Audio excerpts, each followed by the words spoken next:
ಎಲ್ರಿಗೂ ಬೆಳಗಿನ ಶುಭೋದಯ. ನನ್ನ ಹೆಸರು ದೀಪಕ್ ಪನ್ನಪ್ಪ ಅಂತ. ನೂರು ಬಂದು ಮಡಿಕೇರಿಯಿಂದ ಬಂದಿದ್ದೀನಿ. ಸೊ ನಿನ್ನೆ ಶರತ್ ಸರ್ ಹೇಳಿದ್ರು ನಾಳೆ ಒಂದು ಟಾಪಿಕ್ ಇದೆ, ಯಾರಾದರೂ ಟಾಪಿಕ್ ಪಿಕ್ ಮಾಡ್ಕೊಂಡು ಬನ್ನಿ, ಅದ್ರ ಬಗ್ಗೆ ಒಂದು 3 ನಿಮಿಷ ಮಾತಾಡಿ ಅಂತ. ನಾನು ಯಾವುದ್ರ ಬಗ್ಗೆ ಮಾತಾಡೋದು ಅಂತ ಥಿಂಕ್ ಮಾಡ್ತಾ ಇದ್ದೆ. ಸೊ ಯಾರು ವ್ಯಕ್ತಿ ಬಗ್ಗೆ ಮಾತಾಡೋಣ ಅಂತ ಅನ್ನಿಸ್ತು. ವ್ಯಕ್ತಿ ಬಗ್ಗೆ ಎಲ್ರಿಗೂ ಗೊತ್ತಿರುವಂಥ ವ್ಯಕ್ತಿ, ಬಟ್ ಅವ್ರ ಬಗ್ಗೆ ಏನು ಗೊತ್ತಿಲ್ವೋ ಅದನ್ನೇ ಹೇಳಬೇಕು ಅಂತ ಯೋಚನೆ ಮಾಡಿದಾಗ ನನಗೆ ತಟ್ಟಂತ ನೆನಪಾಗಿದ್ದು ಅದು ಹಾಕಿದ್ದಾರೆ, ಬುದ್ಧರ ಬಗ್ಗೆ ಮಾತಾಡೋಣ ಅಂತ. ಸೊ ಯಾಕಂದ್ರೆ ಇತ್ತೀಚೆಗೆ ಗುರು ಪೂರ್ಣಿಮೆ ಆಗಿದೆ, ಮತ್ತೆ ಗುರು ಪೂರ್ಣಿಮೆ ಪ್ರಯುಕ್ತ ಶರತ್ ಸರ್ಗೂ ಕೂಡ ನನಗೆ ಒಂದು ಪ್ರತಿಮೆಯನ್ನು ಗಿಫ್ಟ್ ಆಗಿ ಕೊಟ್ಟಿದ್ದಾರೆ. ಮತ್ತೆ ನನ್ನ ಜೀವನದಲ್ಲೂ ಕೂಡ ನಾನು ಅತಿ ಹೆಚ್ಚು ಬುದ್ಧನನ್ನು ಫಾಲೋ ಮಾಡ್ತೀನಿ. ಹಾಗಾಗಿ ಅವ್ರ ಬಗ್ಗೆ ಮಾತಾಡೋಣ ಅಂತ ಅನ್ನಿಸ್ತು. ಸೊ ಎಲ್ರಿಗೂ ಗೊತ್ತಿದೆ ಬುದ್ಧ ಜ್ಞಾನೋದಯ ಆದ್ಮೇಲೆ ಬುದ್ಧ ಆಗಿದ್ದು. ಸೊ ಅದಕ್ಕಿಂತ ಮುಂಚೆ ಸಿದ್ಧಾರ್ಥ ಗೌತಮ ಆಗಿದ್ದ. ಸೊ ನಾವೆಲ್ಲ ಅವ್ರಿಗೆ ಹೇಗೆ ಸನ್ಯಾಸಿ ಆದ್ರು ಅಥವಾ ಅವ್ರಿಗೆ ಹೇಗೆ ಜ್ಞಾನೋದಯ ಆಯ್ತು, ಆಮೇಲೆ ಹೇಗೆ ಅವನು ಬುದ್ಧ ಆದ ಅಂತ ನಾವು ಚಿಕ್ಕದ್ರಿಂದ ಓದ್ಕೊ ಬಂದಿದ್ದೀವಿ. ಸೊ ಆ ಓದ್ಕೊ ಬಂದಿರೋದಕ್ಕಿಂತ ಬೇರೆ ವಿಭಿನ್ನವಾಗಿ ಇನ್ನೊಂದು ಸ್ಟೋರಿ ಇದೆ, ನಾನು ಅದನ್ನು ನಿಮಗೆ ಹೇಳಿ ಇಚ್ಛೆ ಪಡುವಂಥದ್ದು. ಸೊ ನಾವೇನು ಓದ್ಕೊ ಬಂದಿದ್ದೀವಿ ಚಿಕ್ಕದ್ರಿಂದ ಅಂತಂದ್ರೆ, ಅವರು ಹುಟ್ಟಿದಾಗ ಅವ್ರ ಬಗ್ಗೆ ಒಬ್ರು ಭವಿಷ್ಯ ಹೇಳಿದ್ರು. ಸೊ ಅವರು ಸನ್ಯಾಸಿ ಆಗ್ತಾರೆ, ಎಲ್ಲವನ್ನ ಬಿಟ್ಟು ಹೋಗ್ತಾರೆ ಅಂತ. ಸೊ ಅದು ಆಗ್ಬಾರ್ದು ಅನ್ನೋ ಕಾರಣಕ್ಕೆ ಅವರ ತಂದೆ ಶುದ್ಧೋಧನ ಅನ್ನುವಂತ ರಾಜ ನನ್ನ ಮನೆಯಲ್ಲಿ ಸುಮಾರು ವರ್ಷಗಳ ಕಾಲ ಮನೆ ಒಳಗಡೆನೆ ಇಟ್ಟು ಹೊರಗಿನ ಪ್ರಪಂಚ ಗೊತ್ತಾಗದ ಹಾಗೆ ಅವನನ್ನು ಸಾಕಿದ್ರು ಅಂತ. ಸಡನ್ ಆಗಿ ಹೊರಗಡೆ ಹೋಗ್ತಾನೆ, ಪ್ರಪಂಚದಲ್ಲಿ ಆಗಿರ್ತಕ್ಕಂಥ ನೋವುಗಳು, ಸಪ್ತ ಹೆಣ, ಮತ್ತೆ ಅನಾರೋಗ್ಯದಿಂದ ಬಳಲುವಂತ ರೋಗಿ, ಇಂಥವನ್ನೆಲ್ಲ ನೋಡಿ ಅವನಿಗೊಂದ್ಸಲ ಬೇಜಾರಾಗಿ ತಂದೆ ತಾಯಿ ಮತ್ತೆ ಹೆಂಡತಿಗೆ ಗೊತ್ತಾಗದಾಗೆ ಅವನು ಮನೆ ಬಿಟ್ಟು ಹೋದ ಅಂತ ನಾವು ಕಥೆಯನ್ನ ಕೇಳಿರೋದು. ಸೊ ಇದು ಆಕ್ಚುಲಿ ಸುಮಾರು ಜನರಿಗೆ ಗೊತ್ತಿರ್ಲಿಕ್ಕಿಲ್ಲ, ಇದು ಆಕ್ಚುಲಿ ಸುಳ್ಳು ಕಥೆ. ಸೊ ಅವನ ಬಗ್ಗೆ ನಿಜವಾಗಿ ಅಥೆಂಟಿಕ್ ಆಗಿ ರಿಸರ್ಚ್ ಮಾಡಿ ಡಾಕ್ಟರ್ ಬಿ ಆರ್ ಅಂಬೇಡ್ಕರ್ ಅವರು ಸಾಯುವ ಕೊನೆಯ ಒಂದು ಸಮಯದಲ್ಲಿ ಬುದ್ಧ ಅಂಡ್ ಇಸ್ ಧಮ್ಮ ಅಂತ ಒಂದು ಪುಸ್ತಕವನ್ನು ಬರೆದಿದ್ದಾರೆ. ಆ ಪುಸ್ತಕವನ್ನ ಓದಿದ್ರೆ ನಿಮ್ಗೆ ಅದರ ಕಥೆ ನಿಜವಾಗ್ಲೂ ಗೊತ್ತಾಗುತ್ತೆ. ಸೊ ಆಕ್ಚುಲಿ ಕಥೆ ಏನಪ್ಪ ಅಂತಂದ್ರೆ, ಅವರು ಆಕ್ಚುಲಿ ಆದಿವಾಸಿ ರಾಜ, ಅವರ ತಂದೆ ಶುದ್ಧೋಧನ ಅನ್ನೋಂಥವ್ರು. ಸೊ ಶಾಕ್ಯ ವಂಶ ಅಂತ ಇರುತ್ತೆ. ಸೊ ಅದ್ರ ಪಕ್ಕದಲ್ಲೇ ಇನ್ನೊಂದು ಕೂಡ ರಾಜ್ಯ ಇರುತ್ತೆ, ಅದು ಕೂಡ ಆದಿವಾಸಿ ಒಂದು ರಾಜ್ಯ.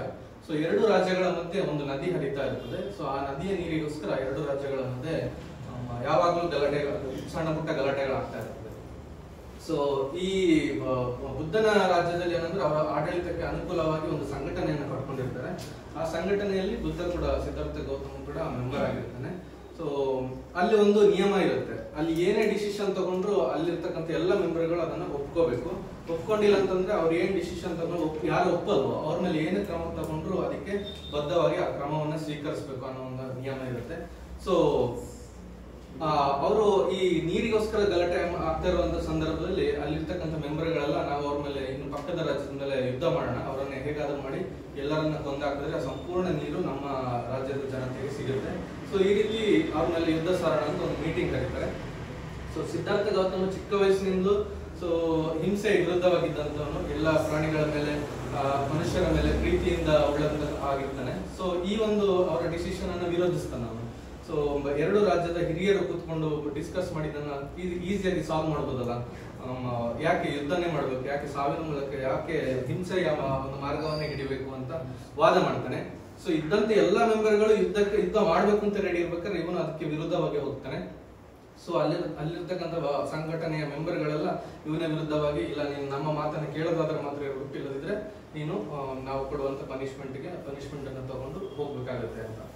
ಸೊ ಪನಿಷ್ಮೆಂಟ್ ಏನಂತಂದ್ರೆ, ತಂದೆ ತಾಯಿಯರ ಮೇಲೆಲ್ಲ ನಿಮ್ಮ ರಾಜ್ಯವನ್ನು ಬಿಟ್ಟುಕೊಡ್ಬೇಕಾಗುತ್ತೆ ಅಥವಾ ಊರು ಬಿಟ್ಟು ಹೋಗ್ಬೇಕಾಗುತ್ತೆ ಅಂತೆಲ್ಲ ಬೇರೆ ಬೇರೆ ರೀತಿಯ ಒಂದು ಕ್ರಮಗಳನ್ನ ತಗೊಳ್ತಾರೆ. ಸೊ ಆಗ ಅವನಿಗೆ ಬೇಜಾರಾಗಿ ನಮ್ಮ ತಂದೆ ತಾಯಿ ಮೇಲೆಲ್ಲ ಈ ಕ್ರಮವನ್ನ ತಗೊಳ್ಬೇಡಿ, ತುಂಬಾ ಒಳ್ಳೆಯವರು, ತುಂಬಾ ಪಾಪದವರು, ಸೊ ನಾನು ಮಾತ್ರ ಈ ರಾಜ್ಯವನ್ನು ಬೇಕಾದ್ರೆ ಬಿಟ್ಟು ಹೋಗ್ಲಿಕ್ಕೆ ರೆಡಿ ಇದ್ದೇನೆ ಅಂತೇಳಿ ತಂದೆ ತಾಯಿ ಮತ್ತೆ ಹೆಂಡತಿಯನ್ನೆಲ್ಲ ಒಪ್ಪಿಸಿ ಅವ್ರಿಗೆ ಗೊತ್ತಿರುವ ಹಾಗೆ ಅವನು ರಾಜ್ಯವನ್ನು ಬಿಟ್ಟು ಹೋಗುದು.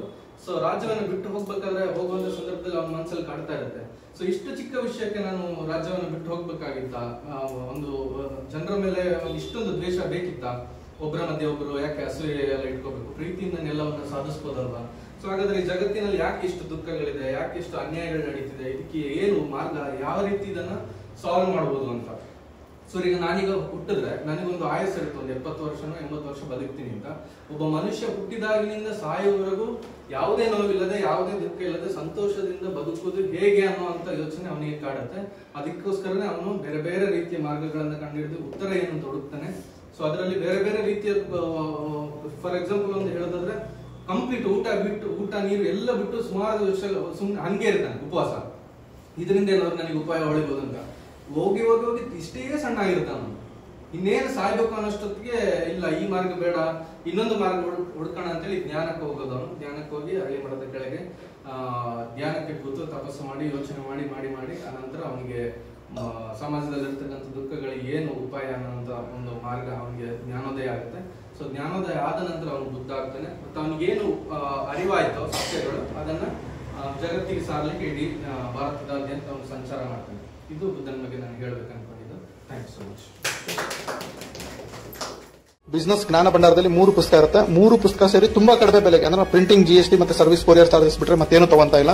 ಟೀಮ್ ಕಟ್ಟೋದು ಹೇಗೆ, ಕಡಿಮೆ ಸಮಯದಲ್ಲಿ ಹಣ ಹೇಗೆ ಗಳಿಸಬಹುದು. ಸೊ ತುಂಬಾ ಜನ ಪುಸ್ತಕ ತಗೊಂತಿದ್ದಾರೆ, ತುಂಬಾ ಕಡಿಮೆ ಸ್ಟಾಕ್ ಅವೈಲೇಬಲ್ ಇದೆ, ಆದಷ್ಟು ಜಲ್ದಿ ತೆಗೆದುಕೊಳ್ಳಿ. ಹಾಗಾಗಿ ಅಂಬೇಡ್ಕರ್ ಅವರು ಒಂದು ಮಾತು ಹೇಳಿದ್ದಾರೆ, ಯಾರು ಶಿಕ್ಷಣವನ್ನು ಪಡಿತಾರೆ ಅವರು ಹುಲಿಯ ತರ ಗರ್ಜನೆ ಮಾಡಬಹುದು ಅಂತ. ಹಾಗೆ ನಾನು ಕೂಡ ಹೇಳ್ತೀನಿ, ನೆಟ್ವರ್ಕ್ ಮಾರ್ಕೆಟಿಂಗ್ ಅಲ್ಲಿ ಯಾರು ಜ್ಞಾನವನ್ನು ಪಡಿತಾರೋ ನೆಟ್ವರ್ಕ್ ಮಾರ್ಕೆಟಿಂಗ್ ಅವರು ನೆಟ್ವರ್ಕ್ ಮಾರ್ಕೆಟ್ ಅಲ್ಲಿ ಹುಲಿ ತರ ಗರ್ಜನೆ ಮಾಡಬೇಕು ಅಂತ ಹೇಳಿದ್ರೆ ಈ MLM ಬಿಸ್ನೆಸ್ ಜ್ಞಾನ ಭಂಡಾರ ಪುಸ್ತಕನ ಇವತ್ತೇ ಖರೀದಿ ಮಾಡಿ. ಸೊ 97393139 ಈ ನಂಬರ್ಗೆ ಕಾಲ್ ಮಾಡಿ ನಾನು ನಿಮಗೆ ಹೇಗೆ ತಗೋಬೇಕು ಅಂತ ಹೇಳ್ತೀನಿ. ಫ್ರೀ ಹೋಮ್ ಡೆಲಿವರಿನೂ ಇರುತ್ತೆ. ಸೊ ಇದನ್ನ ಮೊದಲು ಫೈನ್ ಸ್ನೇಹಿತರೆ, ಇನ್ನು ಹೊರಡ್ತೀನಿ ನಾನು. ಮತ್ತೆ ಹೊಸ ವಿಡಿಯೋ ಜೊತೆ ಬರ್ತೀನಿ. ಸಬ್ಸ್ಕ್ರೈಬ್ ಮಾಡೋದು, ಲೈಕ್ ಮಾಡೋದು, ಲಿಂಕ್ ನ ಶೇರ್ ಮಾಡೋದು ದಯವಿಟ್ಟು ಮರಿಬೇಡಿ. ಮತ್ತೆ ಆಲ್ ದ ಬೆಸ್ಟ್. ಮತ್ತೇನಾದ್ರೂ ಇದ್ರೆ ನನ್ನ ಜೊತೆ ಪರ್ಸನಲ್ ಟಚ್ ಇರಿ. Love you, take care, bye.